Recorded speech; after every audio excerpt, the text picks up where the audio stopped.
ऐसी गालियां जिसको बोली नहीं जा सकती हैं, और उसके बाद अगर प्रधानमंत्री ने बड़ा दिल दिखाते हुए माफ कर दिया तो उसमें भी तानाशाही नजर आएगी। डायरेक्ट कम्युनिकेशन में यकीन करते हैं, वो वाया मीडिया नहीं पसंद करते। उनको लगा है कि इससे उनको नुकसान हो रहा है, इसलिए छात्रों से कनेक्ट करने की कोशिश कर रहे हैं। 70 साल से कितने % वोट पे कांग्रेस सरकार चला रही थी, इसका आकलन कभी किया क्या पंकज जी ने? पंकज, तरह तरह की गालियां दी जा रही है ना प्रधानमंत्री को और बाकी लोगों को।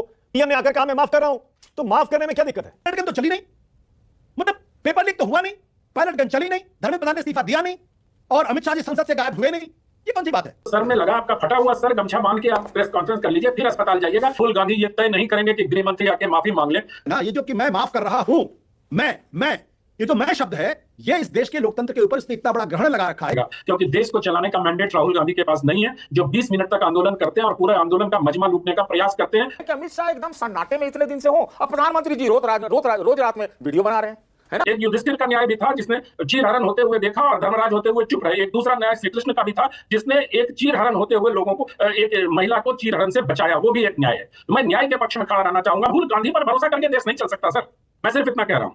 अगर पैलेट गन चला, उसकी जांच होगी, जो दोषी होगा उसको सजा दी जाएगी। एक फोटो आप कराई जो विदेशी मीडिया में खूब प्रसारित हुआ। जब हम नैतिकता की मीनार पर खड़े हो जाते हैं ना सर, और वहां से प्रधानमंत्री को कंफ्यूज और कुछ न जानने वाला घोषित करने लगते हैं, तब बच्चे कहते हैं। कौन से बच्चे थे भाई? क्या स्कूली बच्चे थे क्या? जब वाले शिट कहने वाले और एफ वर्ड का यूज करने वाले वही सिर्फ चेंज ही है।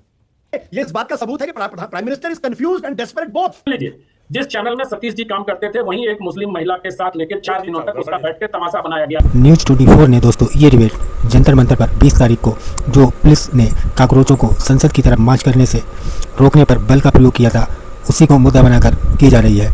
इसमें दोस्तों ये 4 लेफ्टिस्ट पत्रकार, सो कॉल्ड पत्रकार, गवर्नमेंट के खिलाफ एक नैरेटिव इस्टेब्लिश करने की नाकामयाब कोशिश कर रहे हैं। दोस्तों ये चारों लोग गवर्नमेंट को अपने झूठे एजेंडे के मोटे तर्क और भूत मानसिकता का इस्तेमाल करते हुए लाइव प्रोग्राम में बैठकर मानसिक या यूं कहें तो वैचारिक पत्थरबाजी कर रहे हैं। ये सब दोस्तों मैं इसलिए यूज कर रहा हूँ क्योंकि जो रियलिटी के पत्थरबाज होते हैं उन्हें टैकल करना आसान होता है, लेकिन इन वैचारिक पत्थरबाजों से बच के रहना बहुत ही मुश्किल होता है, क्योंकि ये सोसाइटी में जो नकारात्मकता बोते हैं, लोगों के दिमाग में जो नैरेटिव इस्टेब्लिश करते हैं, वो लंबे समय में सोसाइटी के लिए और राष्ट्र समर्पित माइंडसेट के लिए काफ़ी नुकसानदायक होता है। वहीं दूसरी तरफ एक राष्ट्रवादी पत्रकार भी इस डिबेट में मौजूद था, जो इन सारे पत्रकारों के एजेंडे को, दोगले पत्रकारों और वैचारिक पत्थरबाजों के एजेंडे को भली बात समझ रहा था।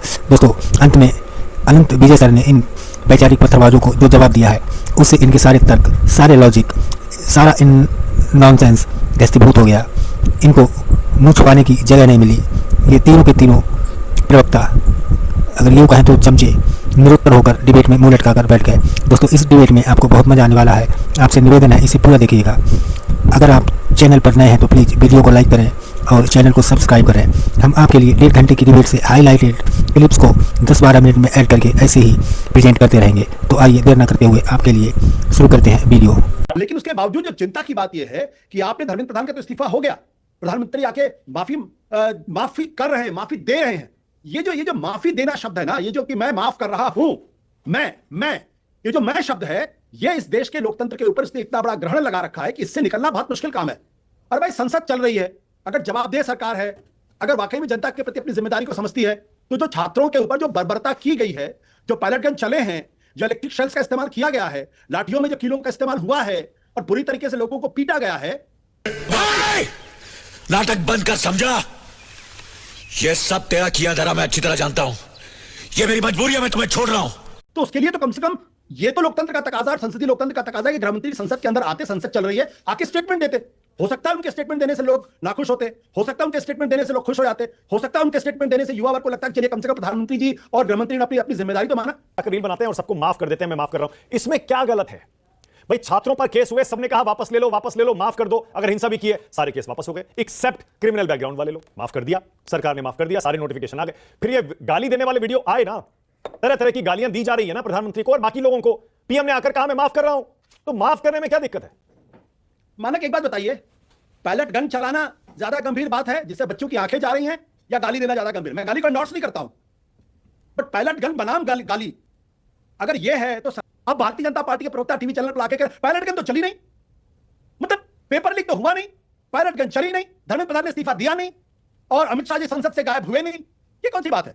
अगर आप डेमोक्रेटिक हैं, अगर आप लोकतांत्रिक अपने स्वभाव में हैं, तो संसद को फेस करिए, अपनी गलती को मानिए और बच्चों को माफ नहीं, खुद माफी मांगिए।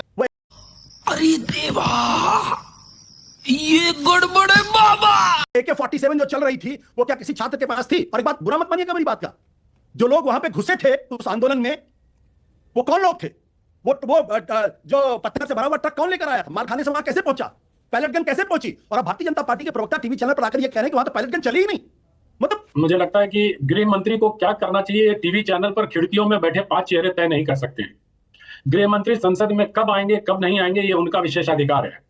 और भारत के लगभग 70-75 साल के लोकतंत्र में ऐसे कई परंपराएं और कई मौके आए हैं, मैं कहिए तो गिना भी सकता हूं बहुत सारे, कि कब कब गृह मंत्री नहीं आए। लेकिन इतना आक्रोश, ये आक्रोश इसलिए भी अच्छा है कि अमित शाह से अपेक्षाएं हैं।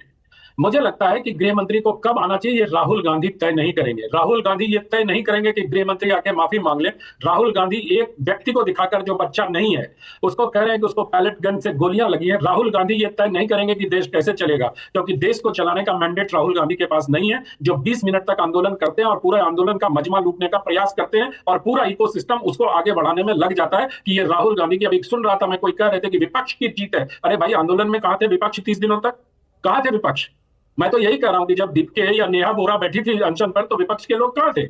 मैं ये जानना चाहता हूं। इस प्रश्न का उत्तर नहीं है। क्यों? क्योंकि राहुल गांधी ने 20 मिनट तक एलकेओ में धरना दिया, एक फोटो ऑप कराई जो विदेशी मीडिया में खूब प्रसारित हुआ, जिसके खूब ट्वीट किए गए कि चप्पल एक पांव में नहीं है, उनकी टी शर्ट ऊपर उठ गई। इससे चलेगा लोकतंत्र? इससे मजबूत होगा लोकतंत्र? और क्या इस प्रकार की गालियों से मजबूत होगा लोकतंत्र? ऐसी गालियां जिसको बोली नहीं जा सकती हैं।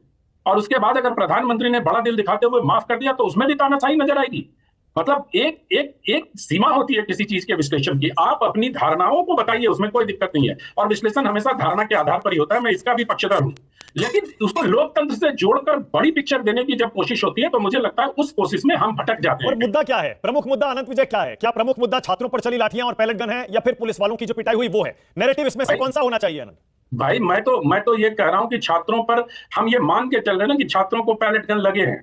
जांच हो जाने दीजिए, दूध का दूध पानी का पानी हो जाएगा। हम तो अभी से बर्बरता कह रहे हैं। राहुल गांधी एक व्यक्ति को ले आए जिनको पैलेट गन लगा है और दिखा रहे हैं। राहुल गांधी तो वोट चोरी के समय भी हरियाणा से 20 आदमी को लेके आए थे, बिहार से 5 आदमी को लेके आए थे। राहुल गांधी पर भरोसा करके देश नहीं चल सकता सर।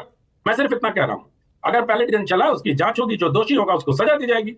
इसलिए राहुल गांधी ने ये कह दिया इसलिए वो ब्रह्म वाक्य हो गया, ये नहीं हो सकता। सारा राहुल कुछ कह रहे हैं गांधी अनंत विजय, सिर्फ राहुल गांधी थोड़े कह रहे हैं, कांग्रेस जनता पार्टी के सारे नेता भी वही बात कह रहे हैं, सारे विपक्षी पार्टियों के नेता भी वही बात कह रहे हैं, और वही बात भी कह रहे हैं। आप राहुल को सिंगल आउट कर रहे हैं। मानिक जी जरा टाइमलाइन बताइए, टाइमलाइन देखिए। कांग्रेस जनता पार्टी के नेताओं ने कब से करना शुरू किया? और जो नैरेटिव, दूसरों पर नैरेटिव चलाने का आरोप लगाते हैं, खुद पर पहले सोचना चाहिए। बच्चे कहते हैं, कौन से बच्चे थे भाई?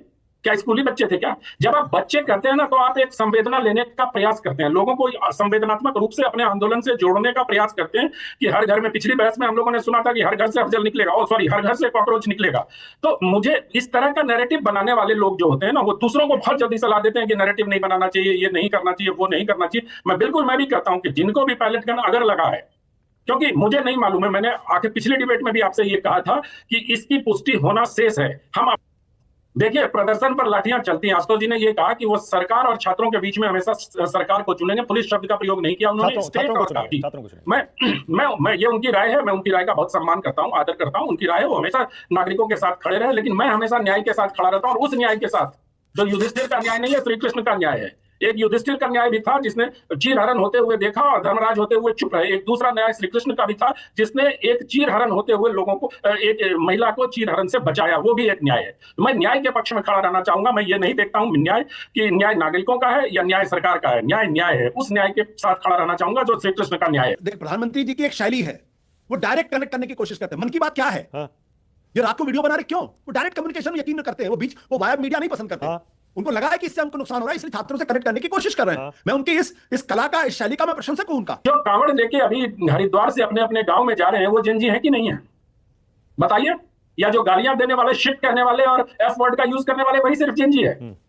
पॉइंट क्या है आपका? और मैं ये कहना चाह रहा हूं कि उस 20 करोड़ में कितने जेनजी यहां थे भैया? बताओ ना, कितने जेनजी थे? अगर परसेंटेज निकालेंगे तो 0.0000001% होंगे। और उसको पूरे देश का प्रतिनिधि हम बगैर किसी चुनाव के या बगैर किसी प्रतिनिधित्व के माने जा रहे हैं। लेकिन मुझे बहुत हैरानी हुई मतलब अपने संपादक जी की इस बात को सुनकर कि कैसे मतलब अन्ना आंदोलन की तुलना दीपके के आंदोलन से कर रहे हैं। अगर मतलब वाइल्डेस्ट उसमें भी कहा जाए तो अरविंद केजरीवाल और दीपके में तुलना, मुझे बड़ी हैरानी हो रही है। जबकि आशुतोष जी ने तो बहुत करीब से देखा भी, ये वो भी जानते हैं कि किस संपादक ने किसके कहने पर कौन सी स्टोरी प्लांट की, लेकिन इसके बावजूद भी वो अरविंद केजरीवाल और दीपके की तुलना कर रहे हैं। तो मुझे थोड़ी हैरानी हो रही है, क्योंकि ना तो दीपके अरविंद केजरीवाल हो सकते हैं, ना उनमें वो तीक्ष्ण बुद्धि है जो अरविंद केजरीवाल में है, ना ही वो कौन एक अन्ना लाए थे आप लोग कहीं वांगचुक साहब को, वो अन्ना तो वापस पैक करके भाजपा ही बता के भेज दिया उनको वापस आप लोगों ने। तो मुझे यही लगता है कि तुलना करते समय भी ना, जब हम अपने पक्ष में तुलना करते हैं, सरकार 3 साल में गिरानी होती है, सबको अनुमान हो गया था कि सरकार चली जाएगी मनमोहन सिंह की, क्योंकि वो अपनी भार से लदी हुई सरकार थी। ठीक है आनंद, एक सेकंड रुकिएगा, एक सेकंड। अभी कह रहे थे अनंत विजय जी कि राहुल गांधी थोड़े तय करेंगे, राहुल गांधी तय नहीं करेंगे, अमित शाह तय करेंगे।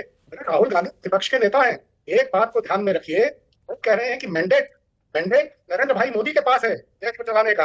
क्या मैंडेट है? 63% लोगों ने 2024 के चुनाव में 63% मतदाताओं ने भारतीय जनता पार्टी के खिलाफ वोट दिया है। ये 64 करोड़ मतदाताओं ने वोट दिए, उनमें से 41 करोड़ मतदाताओं ने भारतीय जनता पार्टी के खिलाफ वोट दिए हैं। ये जानना चाहता हूं कि नरेंद्र मोदी बहुमत के अल्पमत में होने के बावजूद सरकार चला रहे, मान लिया 70 साल से कितने परसेंट वोट पे कांग्रेस सरकार चला रही थी, इसका आकलन कभी किया क्या पंकज जी ने? पंकज जी तो बड़े आंकड़े लेके रहते हैं, कभी उनको भी इसका भी आकलन करना चाहिए। 4 से 14 के बीच कांग्रेस के पास कितने वोट थे और कितने प्रतिशत जनमत था, तब उनको सही तस्वीर दिखाई देगा। बिल की तैयारी में लगे हुए होंगे मोदी जी और अमित शाह जी, हो सकता है इसमें, लेकिन कोई वजह नहीं है कि अमित शाह एकदम सन्नाटे में इतने दिन से हो। और प्रधानमंत्री जी रोज रात में वीडियो बना रहे हैं, है ना? रोज रात में क्यों जग रहे हैं भाई? प्राइम मिनिस्टर को बड़ी देर से जो है वो जो जंजी है उसकी ताकत का एहसास हुआ है। वो सतीश जी ने बिल्कुल सही पकड़ा है, पहले रात को 8 बजे आते थे, रात को 11 बजे आते हैं। तो ये इस बात का सबूत है कि prime minister is confused and desperate both. बिल्कुल मैं कह रहा हूं, वो कंफ्यूज भी है, डेस्परेट भी है, उनको समझ नहीं आ रहा कि इस पीढ़ी से कैसे एंगेज करें। अच्छा, मैं ये कह रहा हूं कि सरकार को जो जवाब देना, होम मिनिस्टर को जवाब देना चाहिए था ना कि 110 पुलिसकर्मी घायल हुए, एसपी घायल हुआ, एएसपी घायल हुआ, डीसीपी घायल हुआ, जो भी हुआ, पैलेट गन पर क्या हुआ क्या नहीं हुआ, क्या सरकार ने इजाजत दी थी नहीं दी थी, AK-47 कैसे चली सिवान में, कैसे लेकर आ गया, तो और बच्चे जो घायल हुए, इन सबका जवाब भी देना पड़ेगा। ये जवाब तो चाहिए, इसमें राहुल गांधी जवाब दें, राहुल गांधी नहीं भी कहें तब भी ये जवाब मिलना चाहिए देश को कि क्या हो रहा है। मैं तो बहुत ध्यान से और गंभीरता पूर्वक आज सतीश जी को सुन रहा था, क्योंकि वो बहुत गंभीरता से आज बात कर रहे थे। तो जो वो प्रधानमंत्री से ये अपेक्षा कर रहे हैं कि जब उनको चोट लगी थी तो बगैर अस्पताल गए, इलाज कराए, फूटे सर के साथ कॉन्स्टिट्यूशन क्लब आ जाते उनके परिवार वाले। ये जो अपेक्षा है ना, ये अपेक्षा की पराकाष्ठा है भाई, कि आपको सर में लगा, आपका फटा हुआ सर गमछा बांध के आप प्रेस कॉन्फ्रेंस कर लीजिए, फिर अस्पताल जाइएगा, आप जीवित बचे या ना बचे। तो ये इनकी शिकायत प्रधानमंत्री से वाजिब है। उनको अगर प्रधानमंत्री, इनके हिसाब से तो प्रधानमंत्री ने ही करवाई प्रेस कॉन्फ्रेंस। दूसरी बात, आप लोग बहुत समय की बात कर रहे थे, यहाँ तमाम टीवी के संपादक बैठे हैं सर। अगर इन लोगों को समय का इतना ही ज्ञान होता तो जब ये संपादक थे तब टीआरपी के लिए मतलब इस प्रकार का संघर्ष न करना पड़ता कि बगैर ट्रक वाली, बगैर ड्राइवर वाली कार वाली, पता नहीं मंदिर का रहस्य, स्वर्ग की सीढ़ी और पता नहीं क्या क्या चला। अरे भाई ना मत करिए। अरे हमारा नहीं, हमारा कुछ बताइए तब भाई। ये काल महाकाल, आप मत बोलिए, हमको मेरे ऊपर नहीं चिपकेगा। मैं तो पर्सनल हो ही नहीं रहा, मैं तो प्रवृत्ति की बात कर रहा हूं कि जो संपादक उस समय टेलीविजन में थे उनको समय का टाइमलाइन का ज्ञान नहीं था सर। प्राइम टाइम में अगर आप बुंदेलखंड दिखाएंगे, उससे बेहतर था कि प्राइम टाइम में आप बिना ड्राइवर वाली कार दिखा लीजिए। लेकिन इन लोगों को संघर्ष करना पड़ता था, यही समझ में नहीं आता था किस टाइम पे कौन सी स्टोरी चलाए। ने कहा कि यहाँ बैठे हुए किसी संपादक ने वो नहीं किया।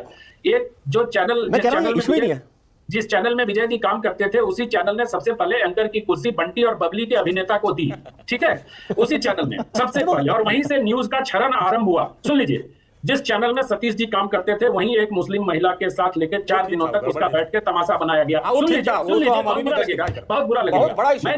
मैं जिस चैनल में काम करता था और मैं भी उसके लिए जिम्मेदार हूं, वहीं सबसे पहले स्वर्ग में सीढ़ी लगाई गई, ठीक है सर, वहीं एरिया 51 दिखाया गया। तो ऐसा नहीं है सतीश जी, हमें भी मालूम है जन्नत की हकीकत। आप लोग तो झाजी के चाय दुकान पर चाय पीते थे, गलत बात बोल रहे हैं।